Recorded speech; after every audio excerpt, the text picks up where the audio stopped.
I'm going to move away the CPU and the memory for the moment and open up the motherboard. Motherboard's sitting right on top here. It's in a anti-static bag, so you'll see I'm holding it by the back plate, the CPU socket cover. Just going to set this down here. We'll lift up this little thing here, take out the I/O shield, SATA cables, the manual. We can leave the warranty card in there. We won't need that. We probably won't need the manual either, but just in case, I am taking it out. I'm going to set that aside with this. Oh, your driver CD's in there. This manual is 1 A4 page. Gigabyte, I know this is one of the lower end boards, but that is kind of ridiculous. Although in saying that, the manuals that are a novel are kind of ridiculous too, so you got to kind of do your stuff. This is your motherboard in the anti-static bag. We're going to set this other stuff away for now. So your motherboard and your anti-static bag. You basically find where it opens up. This one has a piece of tape. Always cut away from yourself, guys.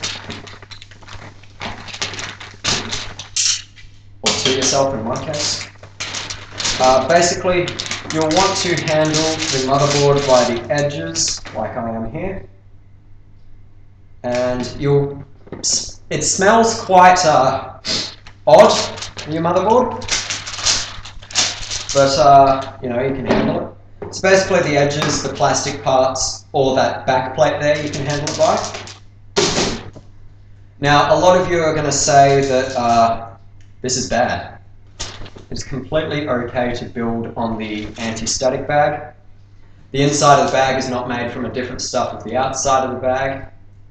If it was bad to set it on the bag, the motherboard manufacturers wouldn't ship it in the bag. Basically, this bag stops any static electricity from getting in, and the reason they have the warning is because once it's out of the bag, the static electricity can get onto the board. In saying that, people are still going to go completely bananas at me, so I'm going to set it on the box like everyone tells you to. Okay, so this board has standard I/O. You've got your USB, your combo PS2 port, video ports for days, USB 3, Ethernet, and your 3-channel audio. We've got a M.2 slot here, so if we wanted an M.2 SSD, we could put that in. You've got your RAM slots up here.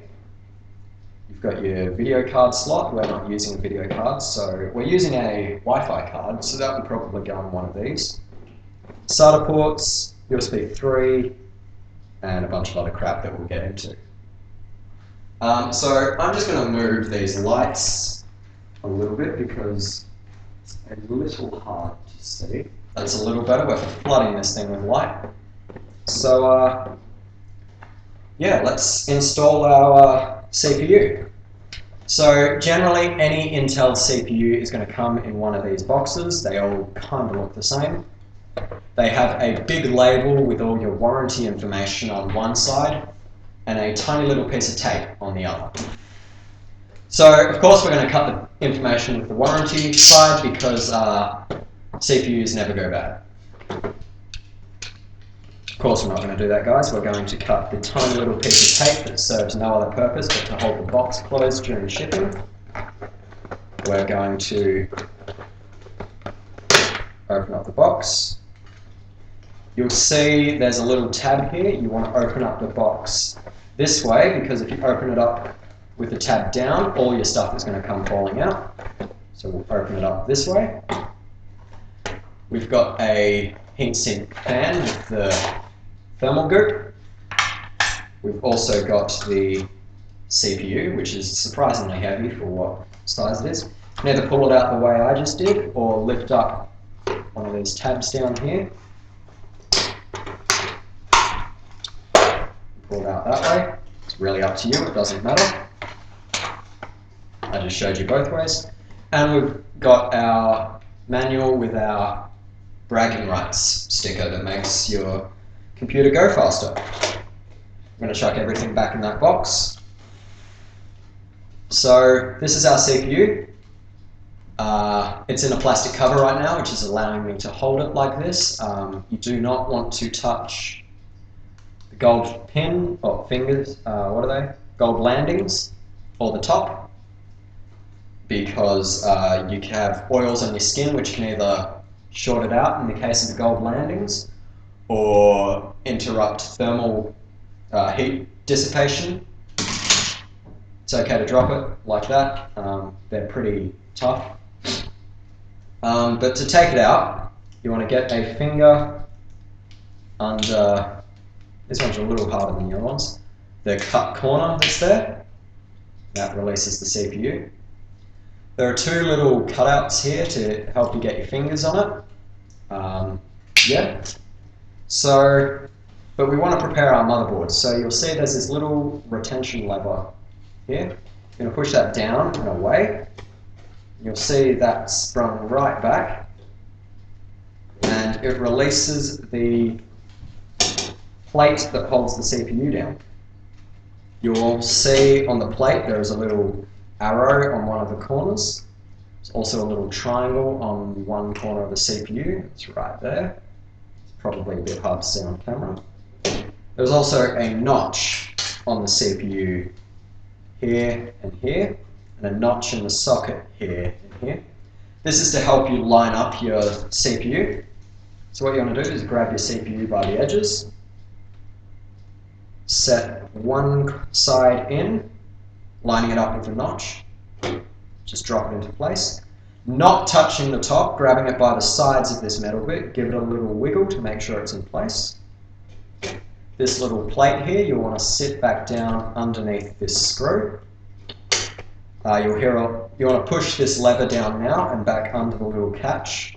You'll hear a lot of clicks and stuff, but now that it's under this catch, this little plate pops up and your CPU is installed.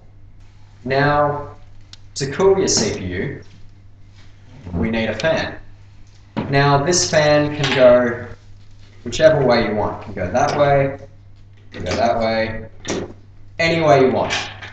But, oh, you see I left a little thermal paste on it. This little cable here is what powers the fan. Sorry, you can't see that. This little cable here is what powers the fan. And if I can get that out,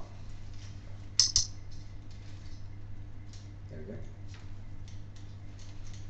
You basically want to undo all these wires. See, it comes out that side. Now, etched onto the board, you'll see, well, this one's white.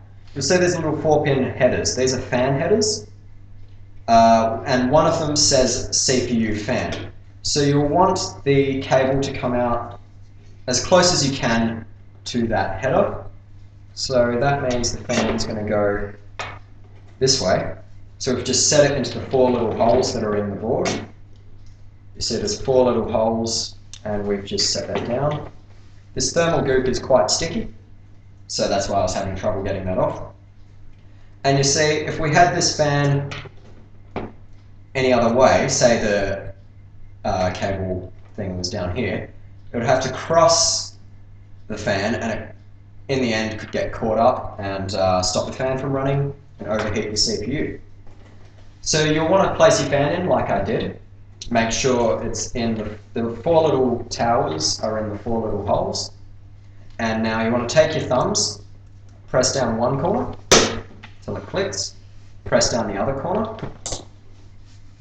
That one didn't click as much. But basically you want to do the opposite corners, and you hear them click, you can feel them click as well.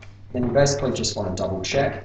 You can also pick up the motherboard by the CPU fan now, and you'll see these little white things. If they have a black post in the middle of it, it means that they have come through correctly. So now that that's done, you can plug your CPU fan in. and there's a little notch so you can't screw it up. That's the CPU fan plugged in. So now the CPU is installed with the fan, we could leave this cable like this, or we could grab a couple of zip ties. Surprisingly, none came with this case. Usually they come with the case, but we just got a couple of zip ties, and we're going to undo this fan. We're going to wrap the cable around. Usually I do 2 fingers and leave a little room either side. Check that it can still plug in. Yep. And we start a zip tie.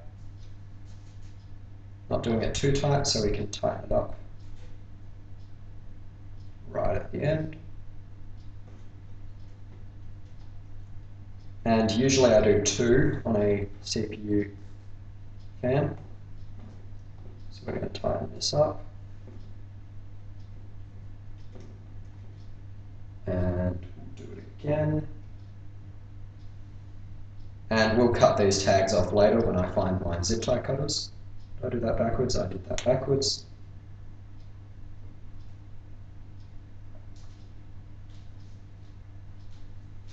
No, did I do it backwards? I think so. No, I didn't do it backwards.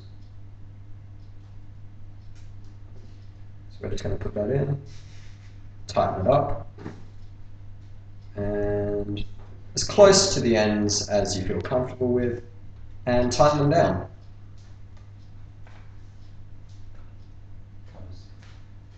Actually, we've got scissors here. These probably aren't the best things to use, but they do the trick. Big green scissors. Hopefully you can see that on camera. You see we've shortened this cable, and then we can plug it back in, and now there's really no way that that cable is going to go into the fan. So next we're going to install the RAM. You see I changed the setup a little bit here. Because it's been about a week since I last recorded the video because the RAM was incompatible with the board. So we got some new RAM. We're using GL Evo Velos, however the hell you say it. And yeah, so we're going to undo this packaging, chuck that over here. We're going to open up the RAM package. Actually, I'll just do it over here. Why not? And you'll see your RAM goes in these 2 slots here. Some motherboards have 4, some motherboards have 8. Here, usually to the right of your CPU. There are 2 little tabs either side that you want to pull back. And you'll see there is a little notch inside the what do you call this? The socket. And you'll see in the RAM there is a little notch here. You can, if your RAM has a heat shield like this one does, you're free to hold it anywhere on the heat shield. But if it doesn't, just try to hold it by the edges or something along those lines. You don't want to touch these gold fingers down here. And yeah, so you want to line up the 2 notches, slot it into the track, and let's see if you get a better angle like this. Yeah, you do a little bit. And you see, we put it in the one furthest away from the CPU socket. That's going to be quite difficult to squeeze the other one in between, so we're just going to set that over one. And then we're going to take our thumbs on the edges, push down one corner, or push down the other. Not corner, they're more edges. And it looks like this zip tie has slipped a bit. Not to worry, we can just tighten that up. There we go. And yeah, so now we're going to take the other memory module. If you have to, bend the plastic to get the RAM out, not the other way around. That would be bad. Place it in so the notches line up. Push down one side, push down the other. And now the RAM is installed.